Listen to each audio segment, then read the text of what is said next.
please. Okay, well, my name is Robert Brakenridge. I'm the founder and director of the Dartmouth Flood Observatory at the University of Colorado. Originally was at Dartmouth College. So I've been studying and mapping and measuring floods using remote sensing for some 20 years now. Since the launch of this constellation of satellites that we have now, much more than we had in the 1970s, 1980s, even the 1990s, it's possible now to routinely watch flooding as it begins, as it waxes, and then as it wanes.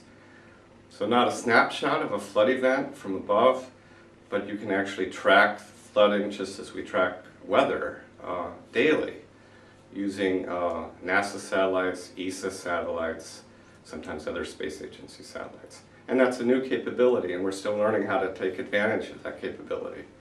It presents us with new processing tasks, new jobs, to figure out how to take all of that information and actually get to, well, one product, mapping of surface water.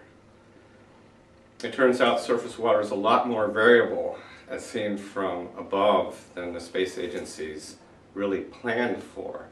Once you start mapping water, you realize that there are seasonal wetlands all over the world that expand and contract. Monsoonal areas have flooding every year, and it's just routine, and the water expands in incredible large areas of landscape and then contracts. Now we can watch it year by year, and we can tell which years are more severe and which years are typical flooding.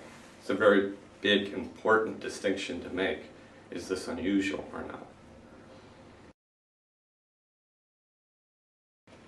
Well, we had not new satellites because they're now some years old, but a big change in my work was the launch of NASA's Terra and Aqua satellites in 2000 and 2002. Now they're aging, they're still working very well, but recently there is a new satellite, Tsunami, which includes a sensor similar to what we were using on Terra and Aqua. It's just been launched, and we hope to use it.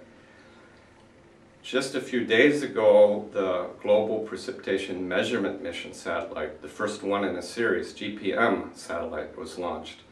And all of the hydrological and meteorological community is very interested in this satellite because it will be providing measurements from the equator to the poles of precipitation.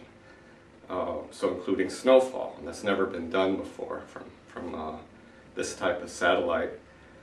But for me, I have a special use for the GPM satellite because some colleagues and myself have developed a way to use the radar signal, microwave signal from this satellite to directly monitor rivers. So we can watch the rivers, whether cloud covered or not, each day, and actually measure river discharge by monitoring how wide the rivers, whether they, at low flow they may be this wide, and higher flow wider, and we have a signal, very sensitive signal of that change in width. So that's one part of the future, is using GPM and existing satellites to actually measure river discharge changes. The basic remote sensing resources to do this type of work have been in orbit or are soon to be available, or as I just said a few days ago, are newly in orbit. The biggest challenges are finding ways to process all of this more or less raw remote sensing data into useful measurements and maps. There's also a challenge once we have produced maps of flooding or measurements of river discharge to locate the users that most need that information. For example, in England or in the US, we have very detailed measurements on the ground of river discharge changes. Presently in Bolivia, there's major flooding underway. There is no river gauging station information. So one of the challenges, at least I face in this work, is, oh, I'm measuring river discharge changes. I can see the flood hydrographs in Bolivia. How do I make the connections I need to get that information into water ministries in Bolivia, or even further out to the public, so that people who can use this information have it? Most of my colleagues face the same task of changing scientific results into really practical information that people can use.